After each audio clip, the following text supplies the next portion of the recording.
Paste करतो आपल्याला हे 3 बोटाचं अंतर सोडायचं आणि असं मार्किंग करायचं.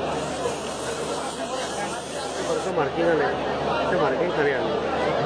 मार्किंग यासाठी केलं आहे की या गोलाच्या आतमध्ये 3 रंग टाकायचे. पहिला रंग त्या मार्किंगवर टाकला.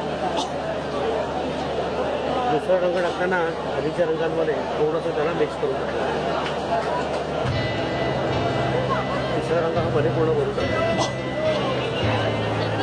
हा झाला बेस. बेस केल्यानंतर सेंटर पॉईंट काढायचं. तर सेंटर आणि डिझाईनचा सेंटर आपण एकमेकांना फक्त मॅच केलं आहे. आता जाळीवरती पांढरा, पिवळा आणि पोपटी हे रंग फिक्स आहेत. डिझाईन कोणताही असलं तरी लाईट कलर असल्यामुळे हे बेसला वापरायचे नाही. सुरुवातीला हिरवा रंगाची बाहेर फिरवला.